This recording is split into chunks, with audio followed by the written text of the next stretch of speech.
We begin with President Barack Obama. If you closed your eyes today or squinted at the TV just right, you would have been forgiven for thinking that it was campaign season again. Mr. Obama in campaign mode in Ohio, making an at times personal and at times shake the rafters case for health reform before what is described as a rowdy crowd, and I believe the people describing it as such.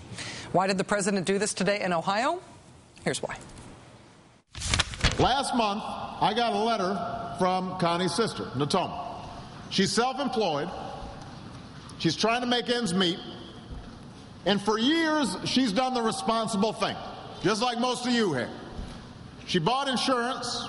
She didn't have a big employer who provided her insurance, so she bought her health insurance through the individual market. And it was important for her to have insurance because 16 years ago, she was diagnosed with a treatable form of cancer. And even though she had been cancer-free for more than a decade, the insurance companies kept on jacking up her rates year after year. So altogether, this woman paid $10,000 1 year. But because she never hit her deductible, her insurance company only spent $900 on her care. All right, so the insurance company is getting $10,000, paying out $900. Now, what comes in the mail at the end of last year? It's a letter telling Natoma that her premiums would go up again by more than 40%. So here's what happens. She just couldn't afford it. She didn't have the money.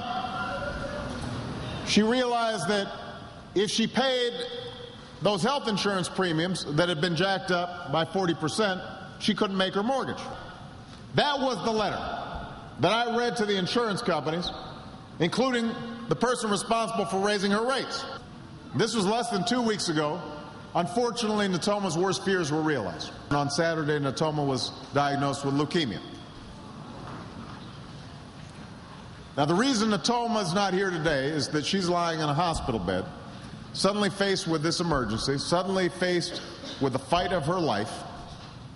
She expects to face more than a month of aggressive chemotherapy. She's racked with worry not only about her illness, but about the costs of the tests and the treatment that she's surely going to need to beat it. So you want to know why I'm here, Ohio?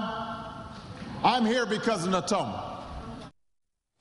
For all the noise that has been generated in the health reform fight, for all the ways we have used the health reform fight to parse political skills and electoral prospects, for all the ways in which health reform has been used as a grandstanding platform for all sorts of related and unrelated political causes, President Obama today tried to bring the health reform fight back to not political prospects, but to regular Americans' health prospects, the sometimes abusive relationships we suffer through with our health insurance companies.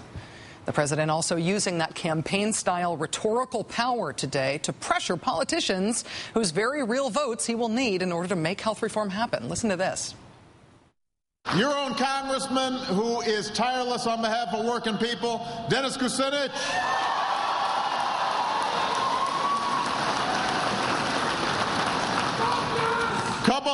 Did you hear that, Dennis? Go and say that again. Vote yes being yelled from the audience and getting an underscore from the president. Ohio Congressman Dennis Kucinich is being lobbied like this, presumably in private as well as in public on stage in his district by the President of the United States. Because at least as of this morning, his spokesman said that Mr. Kucinich is a firm no on health reform. Mr. Kucinich is part of a group of progressive Democrats who pledged last year to vote no on any health reform plan that didn't contain a public option. Mr. Kucinich voted even against the health bill in the House that did have a public option because he said that public option that passed the House was too weak and the insurance regulation was not sufficient. As for what will end up passing the Congress and what the president will end up signing, well, the House is working this week to pass both the bill that passed the Senate at Christmas, plus they need to pass a final package of amendments. The language of that final package of amendments hasn't been released yet, but House Speaker Nancy Pelosi has already said publicly and definitively to not expect that package of amendments to include a public option. Nancy Pelosi, a supporter of the public option. She says it's the Senate that can't get it done.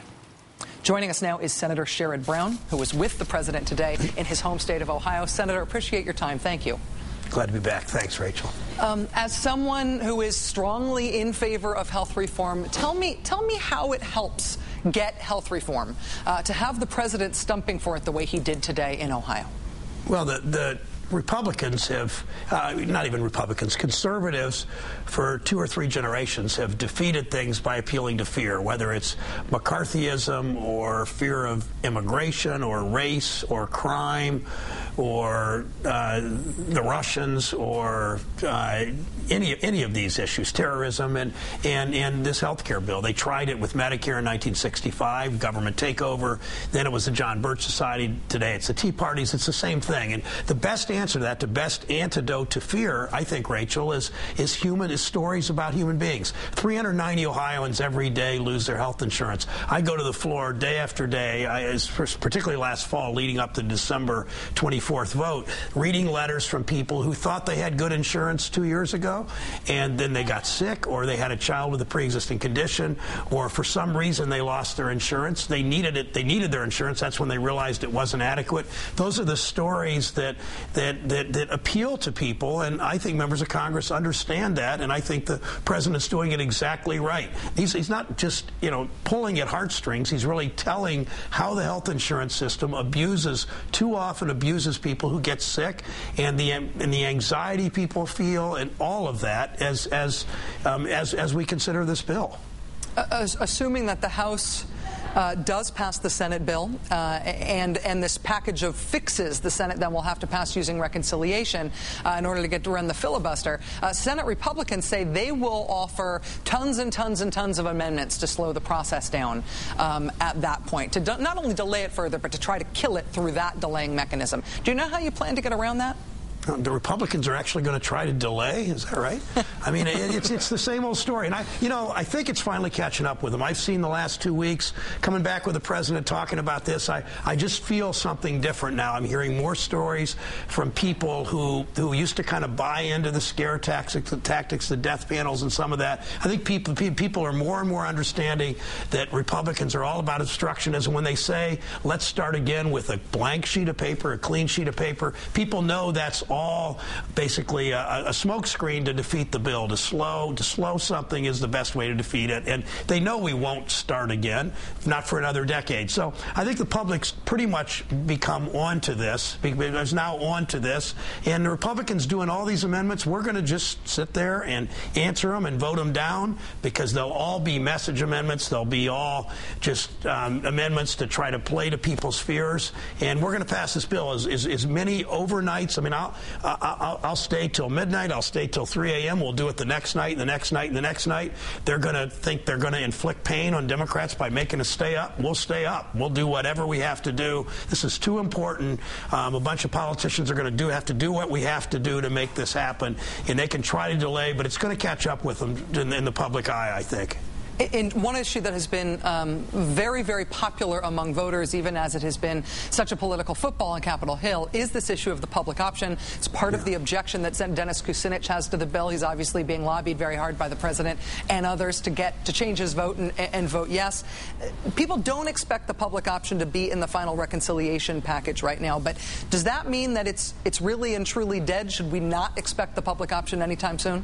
No, Rachel, you know history. I've seen your show enough to know that you understand sort of how the progressive movements work. When Social Security was passed in the 30s, it wasn't all that great at the time. When Medicare was passed, it was good but not great. When Medicaid passed, so much of what we've done on abolishing child labor, on safe drinking water and clean air, on workers' compensation, minimum wage, we passed a decent bill and then improved on it year after year, decade after decade. That's what happens here. You can bet that a lot of us are going to introduce a public option bill as soon as the president signs this, and we'll start working towards it. It may take a year. It may take 5 years. There are a lot of things we're going to do to continue to improve this system. We obviously don't give up on it. We don't get everything we want in this bill, but we work. We look how this bill works. We look how this new law works, and we continue to try to improve it. Others will try to improve it in different ways, including conservatives. That's their right, but that's what happens in the court of public opinion. But the struggle never ends. Ted Kennedy made a statement years ago that health care reform never really is completed, that you need to continue and work for improving the system. That's what we'll do. Senator Sherrod Brown, Democrat of Ohio, Thanks. You've had a wicked long day. Thank you so much for your time tonight, sir. Appreciate it. Not even a year and a half ago, John McCain was the leading Republican in the United States. At the top of his party's presidential ticket, it's hope for the future. Now John McCain is not only not president, he's not only not the future of the Republican Party, he's fighting to hang on to his present job as a U.S. Senator as he faces aggressive challengers for his Arizona Senate seat from within his own party. One of those challengers is J.D. Hayworth, a 6-term former congressman who was swept into Washington along with the 1994 Republican Revolution and then was swept out again in 2006. Joining us now